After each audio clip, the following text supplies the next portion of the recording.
Hello students, இப்போ நம்ம 9th standard science portion தான் பார்க்க போறோம். ஸோ நமக்கு என்ன பார்க்க போற டாபிக் பார்த்தீங்கன்னா electronic configurations of atoms பத்தி பார்க்க போறோம்.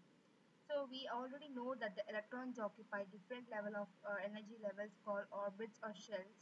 So the distribution of electrons in different shells is called as electronic configuration. So this distribution of electrons is governed by certain rules or conditions known as Bose and Bury rules of electronic configuration. So electron வந்து அந்த நியூக்ளியஸை சுற்றி வந்து இடத்த பிடிச்சிக்குதுன்னு நமக்கு தெரியும், different லெவல்ஸில் இருக்குன்ட்டு.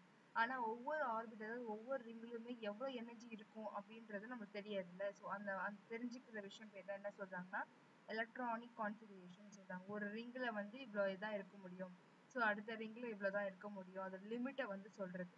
And வந்து இது வந்து இதுக்கு வந்து சில ரூல்ஸ் அண்ட் கண்டிஷன்ஸ் இருக்குது. அண்ட் இது வந்து யார் பண்ணாங்கன்னா போர்ட்ஸ் அண்ட் பெரிஸ் ரூல்ஸ் படி இது கான்ஃபிகரேஷன் பண்ணியிருக்காங்க.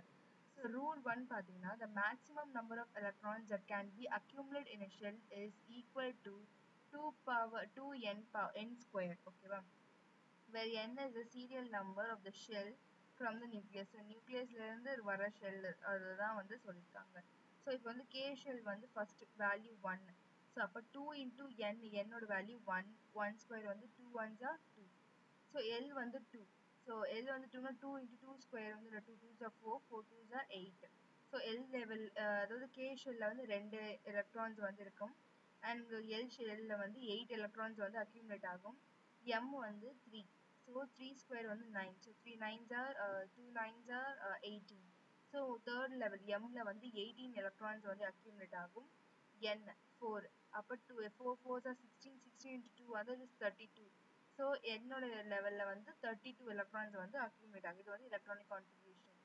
செகண்ட் வந்து rule 2, shells are filled in a step wise manner in the increasing order of energy. So இப்போ வந்து ஃபார் எக்ஸாம்பிள் பார்த்தீங்கன்னா ஒரு இதில் வந்து 6 எலக்ட்ரான்ஸ் வந்து இருக்கணும் அப்படின்னு பார்த்தீங்கன்னா ஃபர்ஸ்ட் கே ஷெல்லில் ஃபில் பண்ணணும். ஸோ கே ஷெல்லில் மேக்ஸிமமாக 2 எலக்ட்ரான் தான் வைக்க முடியும். ஸோ 2 எலக்ட்ரான் ஃபிக்ஸ் பண்ணிட்டீங்கன்னா பேலன்ஸ் எவ்வளோ எலக்ட்ரான் இருக்கும், 4 எலக்ட்ரான்ஸ் இருக்கும். அது எல்லில் ஃபிக்ஸ் பண்ணணும். ஸோ அதாவது என்னன்னா ஒரு ஷெல்லோட அக்யூமுலேஷன் வந்து கம்ப்ளீட் பண்ணதுக்கு அப்புறமா தான் அடுத்த லெவல், அதாவது கே எல் எம் அப்படிதான் நீங்க பண்ணணும், தவிர அங்கங்க அப்படி பிச்சு பிச்சு போடணும். எதுக்கு 8 இருக்கே நான் வந்து எல் ஷெல்லே ஃபுல்லா 8 போட்டுறேன் அப்படிலாம் போட முடியாது. ஃபர்ஸ்ட் கே ஷெல்ல முடிச்சுட்டு அதுக்கப்புறம் எல் ஷெல்ல பேலன்ஸ் இருக்கிறத ஃபில் பண்ணணும். ஸோ இதுதான் வந்து எலக்ட்ரானிக் கான்ஃபிகரேஷன். இதுதான் வந்து ஸ்டெப் வைஸ் மேனர்ல பண்ணணும். That is increasing order of energy K L M N அப்படி வந்து இன்க்ரீஸ் பண்ணணும். Next வந்து rule 3 வந்து the outermost shell of an atom cannot have more than 8 electrons even if it has a capacity to accommodate more electrons. For example, the electronic arrangements in the calcium have 20 electrons is K ல 2, L ல 8 and M ல 8 and N ல வந்து 2. அதாவது என்ன சொல்றாங்கன்னா இந்த கடைசி இருக்க எலக்ட்ரான்ஸ் வந்து எப்பவுமே ஃபுல்லா இருக்கக்கூடாது, அது வந்து கம்மியா தான் இருக்கும். ஓகேவா, கிட்டத்தட்ட வந்து மோர் தென் 8, ஒரு மேக்ஸிமம் லெவல் வந்து 8 எலக்ட்ரான்ஸ் மேலே வந்து கடைசி லெவலில் இருக்கக்கூடாது. ஸோ ஏன் இருக்கக்கூடாதுன்னா அது வந்து சார்ஜ் லூஸ் பண்ணும், அது நெகட்டிவாக மாற்றும். ஸோ அதனால் நம்ம பார்த்த மாதிரி நிறைய ப்ராப்ளம்ஸ் இருக்குது. ஸோ இப்போ எக்ஸாம்பிள் வந்து கால்சியம் பார்த்தீங்கன்னா கால்சியம் வந்து 20 எலக்ட்ரான்ஸ் ஃபிக்ஸ் பண்ணணும். அதுக்கு என்ன பண்ணுறாங்க, ஃபர்ஸ்ட் 2 எலக்ட்ரான்ஸ், அப்புறம் 8 எலக்ட்ரான்ஸ் எம்ல எடுத்துருக்காங்க, பிரிச்சுட்டாங்க. உன்னால எம்லயே எல்லாம் பண்ண முடியும், பட் ஆனால் இதில் 8 எலக்ட்ரான்ஸ் தான் அக்யூமுலேட் பண்ண முடியும். அதுக்கப்புறம் வந்து கொஞ்சம் பேலன்ஸ் எலக்ட்ரானை நெக்ஸ்ட் இதில் போட்டாங்க. ஸோ ஃபுல்லாக வந்து நிரப்பல, அதாவது 8 எலக்ட்ரான்ஸ் தான் மேக்ஸிமம் ஒன்றுல. ஒரு ஷெல்லில் 8 தான் நீ பண்ண முடியும், அதுக்கு மேலே நீ வந்து ரொப்ப முடியாது.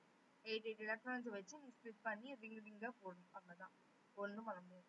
So what is the electronic configuration of aluminium? So aluminium ஒரு நம்பரை வந்து ஃபர்ஸ்ட் வந்து என்னது 13, அதை கண்டுபிடிக்கணும் 13. ஓகேவா, ஸோ இது வந்து கெமிக்கல் இது நீங்கள் தெரிஞ்சு வச்சுக்கோங்க. ஸோ கே ஷெல்லில் 2, எல் ஷெல்லில் 8 தான் மேக்ஸிமம். ஸோ 8 போடுங்க.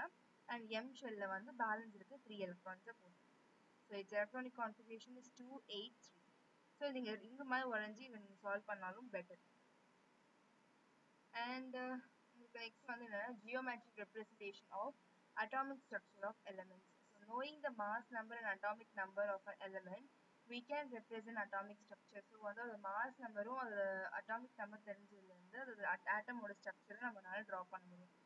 Example geometric representation. ஸோ இது வந்து ஜஸ்ட் நம்பர்ஸ் கொடுக்கணும், ஜியோமெட்ரிக் ரெப்ரஸன்டேஷனால டயக்ராம் வரையணும். So geometric representation of oxygen atom. Oxygen வந்து 8 வந்து அட்டாமிக் நம்பர், மாஸ் வந்து 16. So mass வந்து A is equal to 16, atomic number Z is equal to 8. So number of neutrons என்னது இது ரெண்டு minus பண்ணோம், number of neutrons which is equal to 8. So number of protons வந்து 8 and number of, because neutrons ன்றது வந்து protons and electrons and equal தானே. So protons வந்து 8 and electrons வந்து 8. So electronic configuration வந்து 2, 6. அதாவது 8 தான் இருக்கும். So proton electron வந்து 8 தான் இருக்கும். ஓகேவா? ஸோ அதுதான் இங்க கொடுத்துருக்காங்க. ஸோ 1, 2 ஃபர்ஸ்ட் ஷெல்ல இது ரெண்டு வந்து 2 ஆக்குபை பண்ணிட்டாங்க. ஸோ பேலன்ஸ் இருக்க 6 வந்து அவுட்டர் மோஸ்ட் ஷெல்ல வந்து ஆக்குபை பண்ணிருக்காங்க. அவ்வளோதான். So next part valency electrons. So valence electron, in the above example, we can see that there are 6 electrons in the outermost shell of the oxygen atom. These 6 electrons are called as valency electrons. அதாவது கடைசி இருக்கிற ஷெல்லில் இருக்கிற electrons பேர் தான் வந்து valency electrons. So the outermost shell of an atom is called as valency shell, and the electrons present in the valency shell is known as valence electrons. So the கடைசியா இருக்கிற ring structureல கடைசியா வைக்கிறோம் அதை fix பண்றோம்ல, so அது பேர் என்ன சொல்றாங்க, valency ஷெல்லுன்னு சொல்றாங்க. அண்ட் அதுல இருக்க எலக்ட்ரான்ஸ் என்ன சொல்றாங்க, வேலன்சி எலக்ட்ரான்ஸ் அப்படின்னு சொல்றாங்க. So the chemical properties of elements are decided by these valency electrons. அதோட chemical property வந்து இந்த கடைசி ஆட்டம்ல என்ன எப்படி இருக்கு, அது கான்ஃபிகரேஷன் எப்படி இருக்கு, அதை பொறுத்து தான் chemical reaction வந்து பண்ணும்.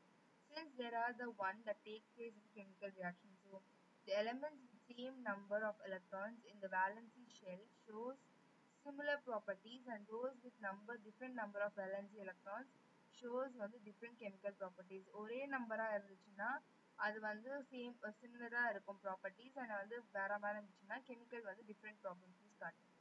So elements which have 1 or 2 or 3 valency electrons except hydrogen are metals. Elements with 4 to 7 electrons in the valency shells are non-metals. So வந்து கடைசி ஷெல்ல வந்து 1, 2 இல்லை 3 ஆட்டம்ஸ் இருந்துச்சுன்னா அது வந்து மெட்டல்ஸ். ஓகேவா? அதுக்கு மேல 4, 7 அந்த மாதிரி ரேஞ்சில் வந்து மேலே இருந்துச்சுன்னா அது வந்து நான் மெட்டல்ஸ். எப்படி இருந்தாலும் 8 தான். ஸோ அதனால வந்து 4 to 7 இருந்துச்சுன்னா அது வந்து நான் மெட்டல்ஸ். 1 to 3 இருந்துச்சுன்னா அது வந்து மெட்டல்ஸ்ன்னு சொல்றாங்க அவுட்டர் மோஸ்ட் ஷெல்ல இருக்கிறது. நெக்ஸ்ட் வந்து valency. So valency of an element is the combination capacity of the element with other elements and is equal to the number of the electrons that takes part in the chemical reactions. So valency of an element is combining capacity with the element with other elements.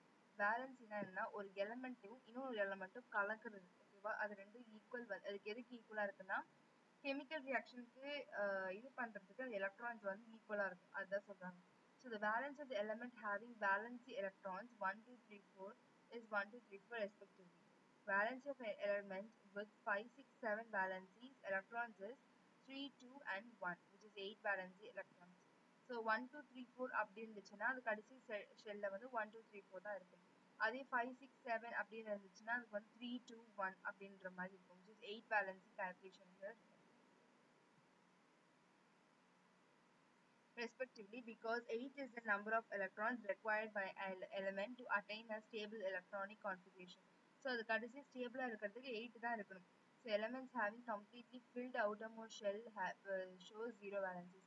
So கம்ப்ளீட்டா 8 முடிஞ்சிருச்சுன்னா 8 fix ஆயிடுச்சுன்னா அது வந்து 0 valency அப்படின்னு சொல்றாங்க. For example, the electronic configuration of neon வந்து 2, 8, which is outermost shell வந்து 8 வந்து கரெக்டா ஃபிக்ஸ் ஆயிடுச்சு, completely filled. So valency வந்து என்னது 0 அப்படின்னு சொல்றாங்க. So find the valency of magnesium and sulfur. So electronic configuration of magnesium வந்து என்னதுன்னா 2, 8, 2. So valency வந்து 2 கடைசி இருக்கிறது. magnesium பாத்தீங்கன்னா 2, 8, 6. அதோட நம்பர் வந்து பாத்தீங்கன்னா 10, 16 நினைக்கிறேன், 16. அண்ட் இது வந்து 10, 12, 12. மெக்னீஷியம் வந்து 12, ஸோ அதை வந்து 2, 8, 2 பிடிச்சிருக்காங்க. பிகாஸ் இங்க வந்து 8 கரெக்டாக ஃபிக்ஸ் பண்ண, பிகாஸ் இது ரிமைனிங் வந்து நீங்க அடுத்த ஷெல்ல போட போற, அதனால இங்க 18 போட்டாங்க. இதே கடைசி 8 இருந்தா நீங்க போட முடியாது, நீங்க 18 போடாம ஸ்பிளிட் பண்ணி இன்னொன்று ஷெல்லுன்னு சொல்லிட்டு எடுக்கணும். ஸோ இங்க வந்து பாத்தீங்கன்னா 6. ஸோ 6 வந்து உங்களோட கடைசி வேலன்ஸ், அதான் கொடுத்துருக்காங்க. ஸோ கீழே வந்து நெக்ஸ்ட் டாபிக் நம்ம நெக்ஸ்ட் கிளாஸ்ல பார்க்கலாம். பாய்.